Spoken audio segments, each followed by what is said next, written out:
That chair is reserved for actual bloodlines, Clara. Adopted farmhands can stand. Beatrice's voice cut through the murmur of the Austin Livestock Auction's elite high-table dinner. She yanked the mahogany chair back just as I sat. I hit the hardwood floor hard. Laughter erupted from my Aunt Marion and Uncle Silas. 200 wealthy Texas estate owners turned to stare. I didn't blush. I didn't scramble to my feet in panic. I simply stood up, dusted off my jeans, and looked at them. The balance sheet of my life had just been audited, and it was time to collect. Have you ever felt like the invisible scapegoat in your own family?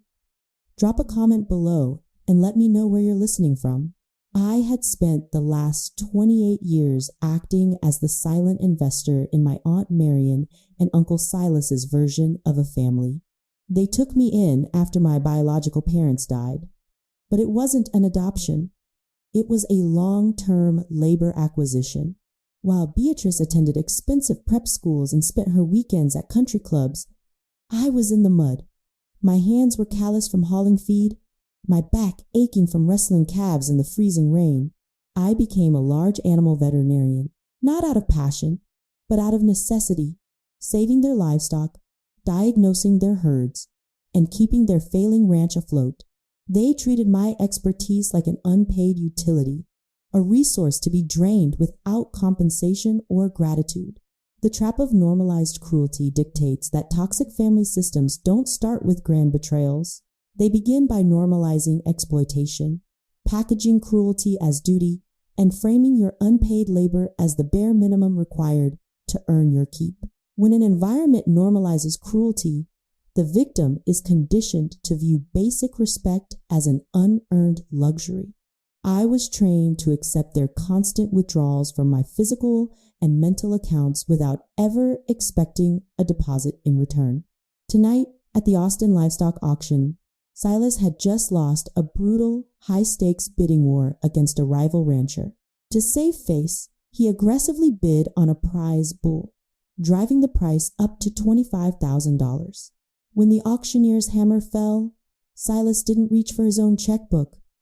He turned his cold gaze to me, using me as a public prop to showcase his dominance over his dependents. "Pay the invoice, Clara," he ordered, loud enough for the neighboring tables of elite ranchers to hear. "Consider it your family duty. You owe us for the roof over your head. $25,000. It was the exact amount I had painstakingly saved to open my own independent veterinary clinic. It was every late-night emergency call, every skipped meal, every penny of my escape fund." Marion nodded approvingly, her diamonds catching the chandelier light. "Don't be ungrateful," she hissed. "We raised you." I didn't argue. I didn't beg them to spare my savings. Panic is an emotion for people who still believe they can appeal to their abuser's empathy. I felt only clinical detachment. I was examining a terminal patient. The illusion of family was dead, and I was simply observing the rigor mortis. I pulled out my checkbook. I realized then that my loyalty hadn't been love.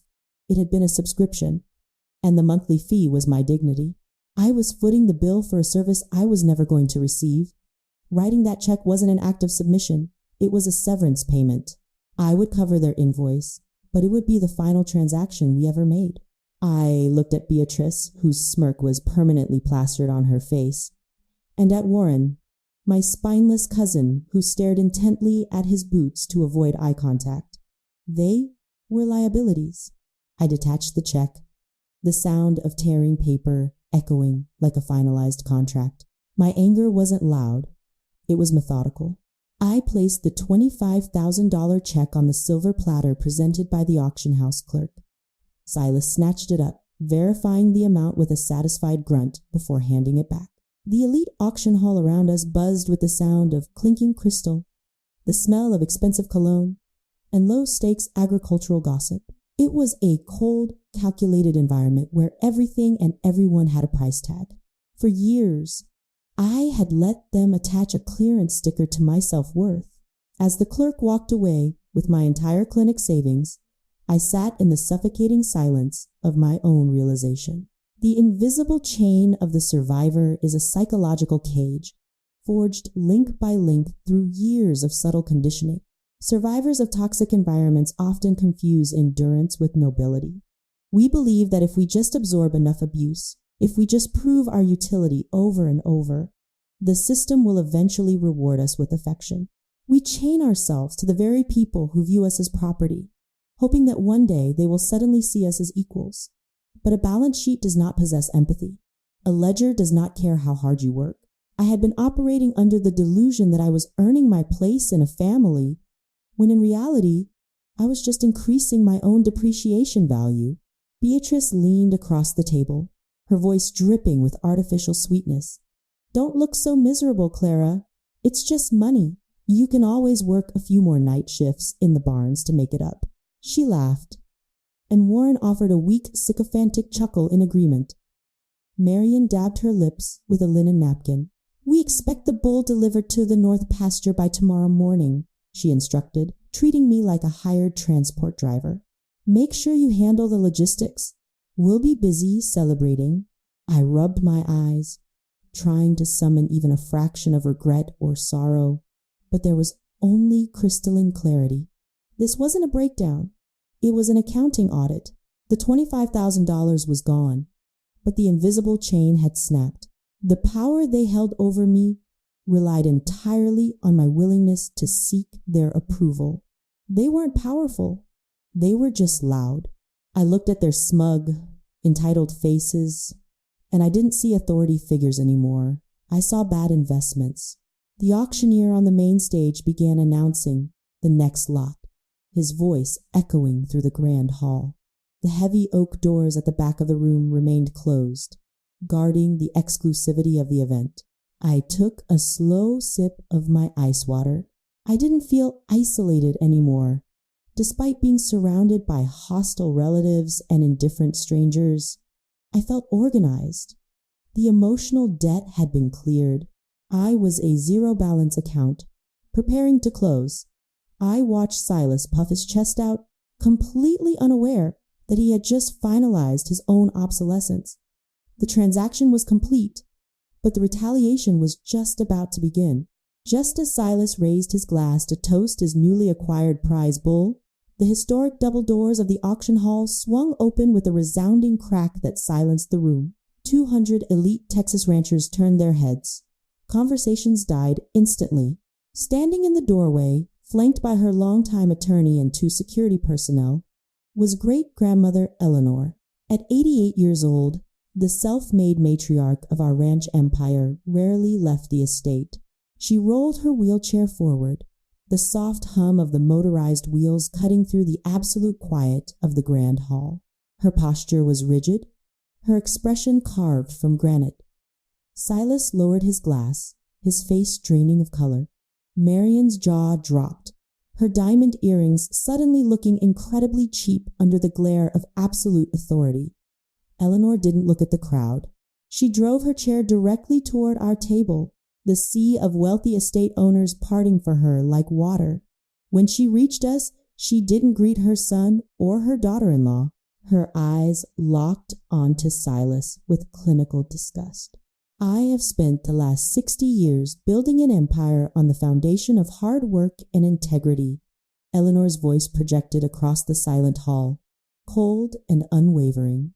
"And I have spent the last 28 years watching you, Silas, and you, Marian, attempt to dismantle it with your unmitigated greed."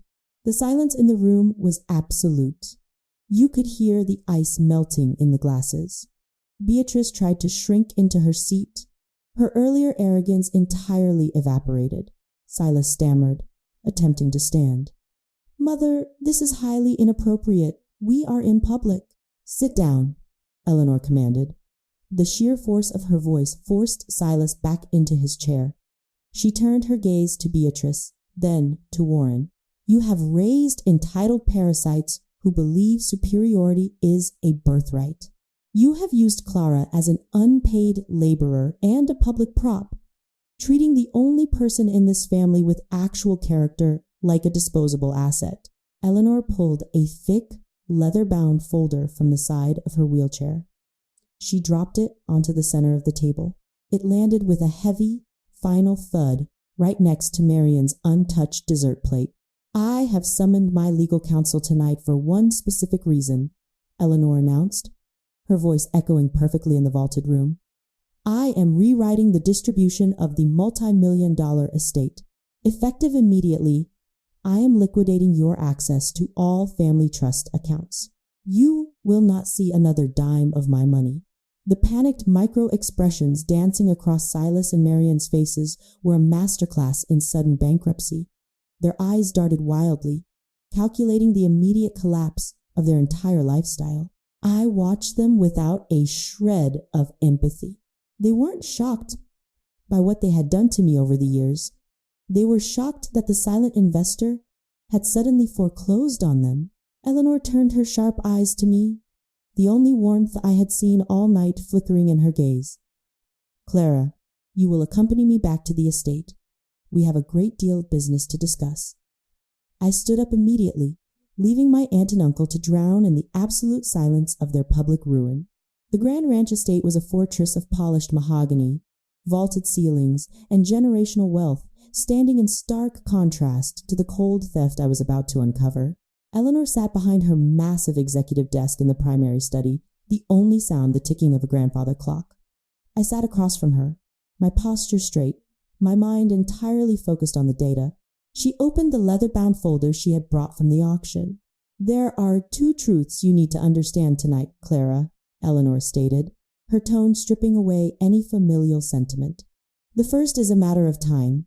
I have been diagnosed with terminal pancreatic cancer. The oncologists have given me a few months at best." I didn't gasp. I didn't offer hollow words of comfort. I simply nodded, processing the timeline.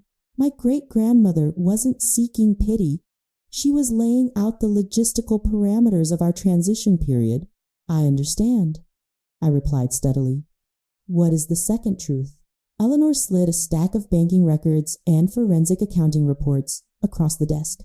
"When your biological parents died, they left a substantial trust fund designated entirely for your care, education, and future business endeavors. I discovered last week that Marian and Silas didn't just forge signatures. They exploited their status as your legal trustees. They manipulated the accounting, writing off Beatrice's designer wardrobes and their own lavish vacations as your care and educational expenses to drain exactly $750,000 from a dead man's legacy. $750,000. The number settled into my brain, slotting perfectly into the ledger. I had worn patched boots and worked through exhaustion while my aunt and uncle stole my future to pay for Beatrice's designer wardrobes and Warren's luxury vehicles. They didn't just exploit my labor.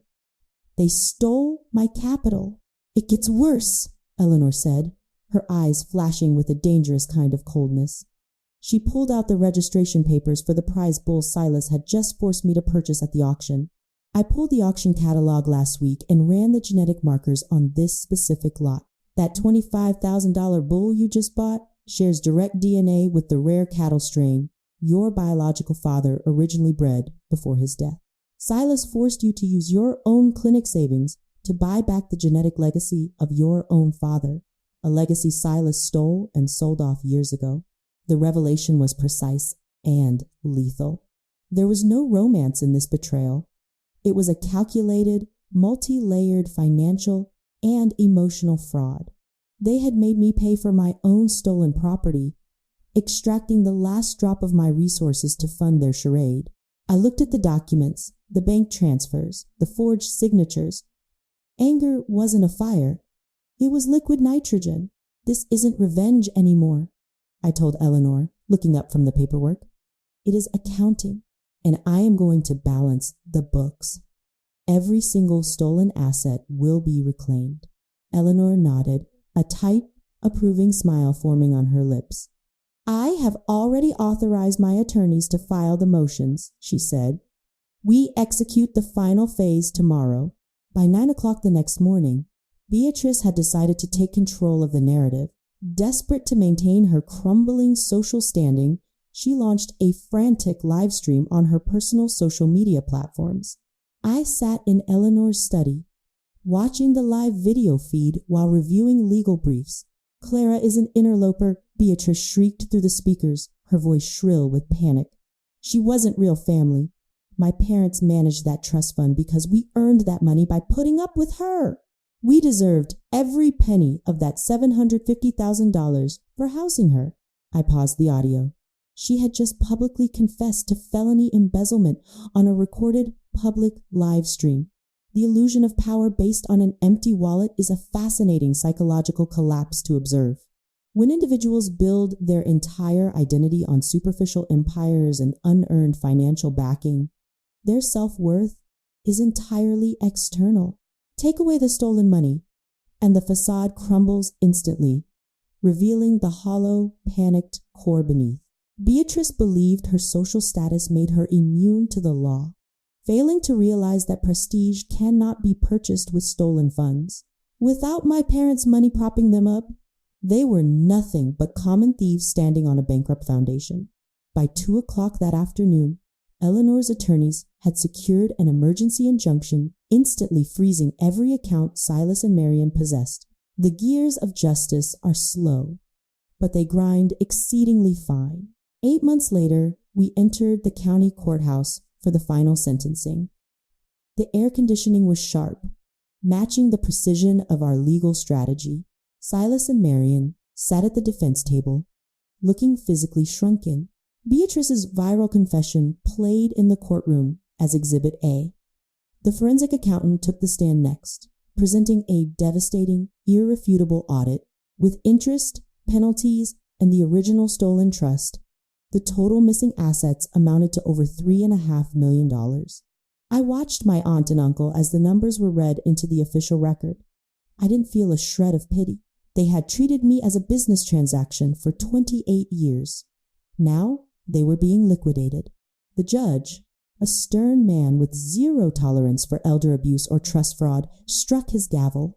"The contest filed by the defendants is dismissed with prejudice," the judge declared, his voice ringing with absolute finality. "Furthermore, you are ordered to immediately forfeit all personal vehicles, freeze all remaining savings accounts, and surrender all rights, titles, and interests in the ranch estate to satisfy the restitution owed.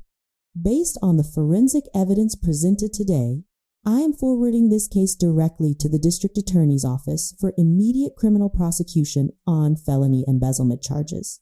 Marion collapsed into her chair, sobbing hysterically. Silas stared blankly at the polished wood table, his fraudulent empire officially dissolved. Beatrice tried to speak, but the bailiff ordered her to remain silent. I didn't gloat. I didn't smile. I simply closed my briefcase, the metallic click signaling the end of their era. The balance sheet was finally zeroed out. The thieves had been evicted, and the estate was secure. Eleanor passed away peacefully in her sleep 3 months later. I stood by her bed, holding her hand, feeling an immense, quiet gratitude for the woman who had handed me the sledgehammer to break my own chains. With her passing, I became the sole steward of the multi-million-dollar ranch empire. The transition was seamless, clinical, and absolute. Silas and Marion were sitting in county jail awaiting trial, completely unable to post bail since every asset they had was frozen. Beatrice was working a minimum wage retail job, drowning in the legal debt generated by her own hubris. Warren had quietly moved out of state, completely cut off from the lifestyle he had never earned. I never checked on them. They were closed accounts, written off, and archived. The first action I took as the head of the estate was establishing the Eleanor Foundation. The justice of the planter dictates that true justice is not merely the destruction of your enemies. It is the act of taking the scorched earth left behind by toxic people and cultivating something that thrives. Revenge focuses strictly on the past, but true power focuses on building the future. The foundation was designed to provide full financial backing, scholarships, and veterinary resources to young, independent agricultural professionals who lacked support systems. I took the $3.5 million recovered from my aunt and uncle's fraud and seeded it directly into the foundation's trust. I turned their malicious theft into a mandatory, permanent charitable donation. Their only legacy would be funding the exact kind of people they had always despised. Letting go of bloodlines to find yourself is a terrifying, necessary arithmetic. Society conditions us to believe that family is an unbreakable contract, a biological obligation regardless of the abuse we suffer. But biology does not grant anyone the right to exploit you. Cutting toxic family ties requires the cold, methodical courage to view your life as a ledger and ruthlessly cut out the liabilities. I had to stop seeing them as relatives and start seeing them as the architects of my misery. I stopped hoping for their affection and started protecting my assets, analyzing my past with the cold precision of an auditor. I've come to realize that holding on to the hope of a toxic family changing is the most expensive investment you will ever make. It drains your energy, your self-worth, and your future. Walking through the green pastures of the estate today, looking at the thriving herds and the veterinary students working through the foundation, I feel absolutely no sadness for the family I severed. I feel only the solid, unshakable ground of my own independence. I didn't break the family. I simply refused to be the foundation they crushed to build their own egos. Forgiveness isn't always for the other person. Sometimes it's the only way to set yourself free. But my freedom didn't come from forgiving them. It came from outgrowing them, from understanding my exact value, and from ensuring that I will never again allow anyone to put me on discount.